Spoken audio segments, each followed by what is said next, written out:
7-9, Patrick Cohen sur France Inter. Bonjour Marine Le Pen. Bonjour. À vos yeux, qu'est-ce qui a changé en France depuis 10 jours ? Pas grand-chose, c'est bien ce qui m'inquiète. La réalité, c'est que au-delà de l'émotion, au-delà de ce sentiment d'union nationale, j'ai le sentiment que sur le plan, bien sûr, sur le plan politique, il n'y a pas grand-chose qui a changé et pas grand-chose qui va changer. Or, il est évident que si l'on ne revoit pas l'intégralité du logiciel politique français, nous nous apprêtons à vivre des moments extrêmement compliqués. Par exemple ?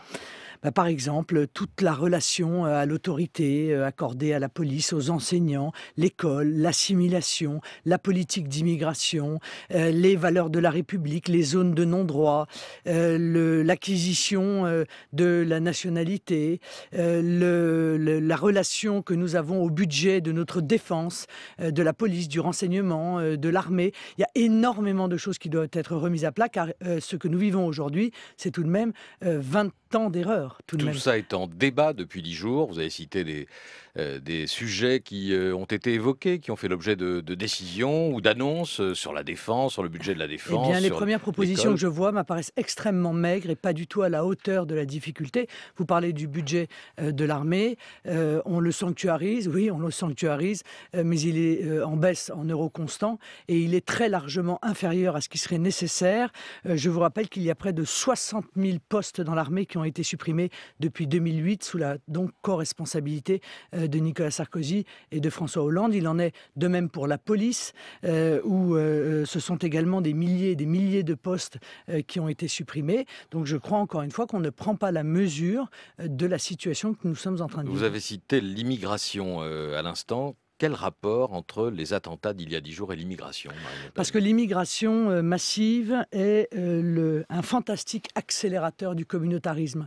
Or, le communautarisme, c'est le terreau de la montée du fondamentalisme islamiste dans notre pays. Et dans ce fondamentalisme islamiste, bien entendu, on trouvera des gens qui passeront à l'acte.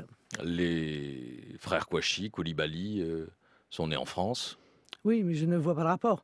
Ils sont nés en France. On leur a d'ailleurs, pour les frères Kouachi, ils ont bénéficié de l'acquisition automatique de la nationalité française, ce qui me permet de penser que nous avons raison lorsque nous réclamons que ce droit du sol, c'est-à-dire cette acquisition automatique, soit supprimé. Je pense qu'il faut que nous soyons exigeants lorsque nous accordons la nationalité française. Et je vois que chaque jour, des jeunes à 18 ans optent automatiquement, ou comme la loi leur permet pour la nationalité française, alors qu'ils ont derrière eux un CV de délinquants ou de criminels. Cela, je pense que les Français devraient avoir le droit de précisément leur refuser la nationalité française. 2 points sur lesquels je voudrais savoir si vous avez changé d'avis ou pas dans la lutte contre le terrorisme. Le premier, c'est ce qu'on appelle le PNR, les échanges de données sur les passagers des transports aériens. Pourquoi refuser au Parlement européen ce que le gouvernement français considère comme une priorité absolue pour lutter contre le terrorisme ? Oui, c'est une vieille réclamation américaine, en l'occurrence anglo-saxonne. En l'occurrence, c'est une réclamation européenne ici. Non, mais c'est une vieille réclamation anglo-saxonne. Excusez-moi, c'est la réalité. Voilà, c'est demandé depuis longtemps. Nous le refusons. Pourquoi ? Parce que nous avons bien vu ce que les Américains ont fait de ces lois, entre guillemets, d'exception après le terrorisme. Elles visent en réalité au motif de surveiller les terroristes, à mettre en place un flicage généralisé de l'ensemble des citoyens. Nous sommes les défenseurs des libertés individuelles. Alors, on peut parfaitement... En l'occurrence, sur des échanges entre États membres de l'Union européenne. Oui, ça ne change rien. On peut parfaitement... Non, il y a aussi des accords avec le Canada. Avec le Canada. Bon, d'accord. Bon. Donc, on peut parfaitement partager des fichiers de personnes suspectes pour voir quelles sont les personnes qui prennent l'avion, sans être obligé de mettre en place un fichier général de tout le monde, dont on sait que c'est une première étape. Et puis après, il y a la surveillance des mails, et puis la surveillance des courriers, et puis on arrive dans un État qui n'est plus un État qui protège les libertés individuelles. Mais cherche la cohérence. Vous voulez rétablir les contrôles aux frontières et vous refusez le contrôle des passagers. Mais je vois absolument pas le rapport. Pourtant, il est évident pour les services de renseignement qui s'expriment dans la lutte contre les djihadistes. Non, mais je vois absolument pas le rapport. Les services de renseignement, ils ont précisément la liste des gens qui sont à risque. Et s'ils ne l'ont pas, c'est qu'il y a une faille dans le renseignement. Et on peut se poser la question de savoir quelles sont les raisons de ces failles, d'ailleurs. Mais les frères Kouachi, ils étaient dans la liste des gens dangereux. Koulibaly, il était dans la liste des gens dangereux. Bégal, il était dans la liste des gens dangereux. Ce fameux Bégal que nous avons été pas dans les fichiers antiterroristes, que nous avons été, qui a été un des seuls, je crois, il doit y avoir 10 cas depuis le milieu des années 70, un des seuls à avoir sa déchéance de nationalité prononcée, et que nous sommes obligés de conserver sur le territoire français, d'ailleurs à charge des citoyens français qui lui payent un hôtel qui est pas mal, semble-t-il, parce que la Cour européenne des droits de l'homme nous interdit de le renvoyer dans le pays de sa autre nationalité, à savoir l'Algérie. Alors là aussi, on peut poser ces questions, je pense que c'est le moment. L'autre point, vous y avez fait allusion sur le contrôle des mails, etc. Vous êtes toujours pour la liberté totale et absolue sur Internet. Oui, je suis pour la liberté totale et absolue sur Internet, parce que je pense qu'en matière de renseignement, et honnêtement j'en ai quand même discuté assez longuement avec certaines personnes qui sont spécialisées, le fait de fermer des sites m'apparaît en matière de renseignement s'offrir l'aveuglement. La réalité, c'est qu'il est beaucoup plus intéressant de voir qui va sur ces sites, qui les fréquente assidûment pour pouvoir déterminer quels sont les profils à risque et trouver leur identité, plutôt que de fermer les sites. Je vous donne un autre exemple de chose qui m'apparaît totalement stupide. Vous reconnaissez quand même que c'est un outil essentiel pour de prosélytisme pour les djihadistes. Ben, j'en suis pas convaincu, parce que je pense que c'est le contact personnel qui est à l'origine toujours de la radicalisation. Vous êtes sûr de cela ? Oui, je ne pense pas que quelqu'un spontanément aille sur des sites internet et brutalement se dise tiens, je vais faire le djihad. Il y a toujours quand même un intermédiaire, il y a des recruteurs, il y a des imams radicaux sur notre territoire. Une autre mesure qui m'apparaît totalement stupide... L'exemple de Maxime Auchard, vous vous souvenez quand Oui, mais vous disiez que le djihadisme ne poussait pas dans les prairies normandes, et Maxime Auchard, dans ce petit village où il n'y avait pas de mosquée. Il est passé par une mosquée, et l'aveuglement fait qu'on a laissé se développer des mosquées qui ont un discours radical sur notre territoire, qui sont le nid de fondamentalistes, et on ne veut pas le voir parce que par idéologie, par aveuglement, par faiblesse, par laxisme. Et donc Internet joue un rôle mineur dans le prosélytisme. Non, pas mineur. Non, il permet de détecter précisément ceux qui pourraient être sur le point de passer à l'acte, ou d'avoir un sentiment de cohésion avec les horreurs qui sont sur un certain nombre de vidéos. Une autre, permettez-moi, erreur majeure, et elle date d'il y a quelques semaines, hein, donc c'est pas il y a 10 ans ou il y a 15 ans, c'est le fait d'interdire à cela la sortie du territoire français. Voilà une aberration, car on s'aperçoit que bien souvent, ceux qui passent à l'acte sont ce qu'on appelle des recalés du djihad. Et en leur interdisant de sortir du territoire, eh bien on les pousse à opérer précisément sur le territoire national. C'est d'ailleurs exactement ce qui s'est passé au Canada. Notre proposition à nous, ça n'est pas de les empêcher de partir, c'est de les empêcher de revenir. Je voudrais vous faire entendre les propos d'un de vos proches et conseillers, le député européen Aymeric Choprade, qui a posté une vidéo il y a quelques jours là-dessus. On l'écoute. La France est en guerre avec des musulmans. Elle n'est pas en guerre avec les musulmans, mais avec des musulmans. Pour ces gens, la loi de l'islam est supérieure aux lois françaises. L'allégeance à l'islam est supérieure à l'allégeance à la France. C'est la définition même d'une 5e colonne.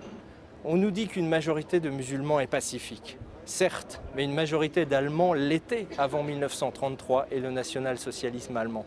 Quand le totalitarisme s'empare d'une minorité conséquente et active, l'argument de la majorité pacifique ne tient plus.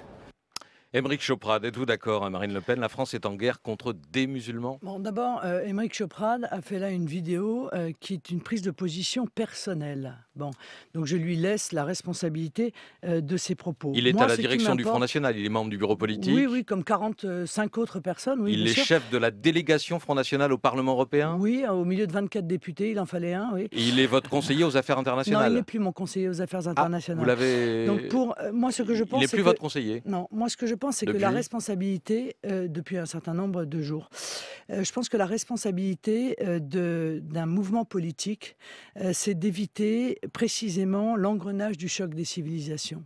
Il est très facile de théoriser ce choc des civilisations, et il est très facile de se soumettre à cette idée. Je la trouve terrible. Donc, je pense que quand on fait de la politique, précisément, il faut éviter ce choc des civilisations. Et là, l'État-nation a un rôle fondamental à jouer. Et les choix géopolitiques que nous avons pu faire par le passé, dont je pense que ces choix ont été dramatiques, et je le maintiens car nous nous sommes beaucoup bagarrés sur ce plateau, sur l'intervention en Libye, sur l'intervention en Syrie.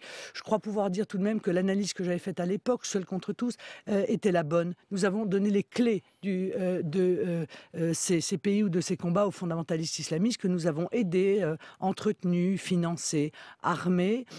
Aujourd'hui, nous en subissons aussi en grande partie les conséquences. Donc là aussi, il va falloir réorienter totalement notre politique internationale. Et notamment, je me permets de le dire, mais rompre ces relations privilégiées qui ont été développées par la classe politique française pour des raisons qui nous plongent dans un abîme de perplexité avec des pays comme le Qatar ou l'Arabie Saoudite qui sont, chacun le sait, des soutiens du fondamentalisme islamiste. La France n'est pas en guerre contre les musulmans, il n'y a pas de 5e colonne en France. Non, la France, elle est en guerre contre le fondamentalisme islamiste. Et c'est vrai qu'il s'est développé. Malek Bouti a raison quand il fait le constat qui est le sien, qu'il fait depuis un certain nombre d'années, d'ailleurs, assez courageusement, sans jamais être entendu par le Parti socialiste. Oui, bien entendu, on a laissé le fondamentalisme islamiste dans les territoires, dans les quartiers, dans les banlieues, opérer un terrorisme intellectuel et qui, du coup, développe son influence parce que la République française a posé les armes, parce qu'elle s'est retirée de ses quartiers et parce qu'effectivement, un certain nombre d'élus, pour des raisons électoralistes, en sont devenus les complices. La France n'a pas de problème avec l'islam, disait Manuel Valls à la tribune de l'Assemblée nationale l'autre jour. C'est l'islam qui a un problème avec l'islam. Il a raison ? L'islam est une religion, donc la foi ne pose aucun problème. Chacun peut exprimer et vivre sa foi dans le respect des valeurs de la République française. Mais il y a des groupes politico-religieux qui se développent. Ce sont ceux qui font des revendications incessantes depuis des années auxquelles la France, les gouvernements français se sont soumis les uns après les autres. Les ruptures de laïcité. On voit le nombre de municipalités qui détournent les lois de 1905 pour pouvoir financer les lieux de culte. Si l'État avait dit c'est interdit, c'est clair, si un maire fait cela, eh bien nous prendrons des sanctions contre ce maire. Le maire aurait été protégé. Mais comme on a joué la mollesse comme d'habitude, l'évitement comme d'habitude, eh bien un certain nombre d'élus ont trouvé beaucoup plus facile de se soumettre à cette pression plutôt que de faire respecter les lois de la République française. Marine Le Pen, présidente du Front National, invitée de France Inter. On vous retrouve dans quelques minutes avec les questions des auditeurs et internautes de France Inter.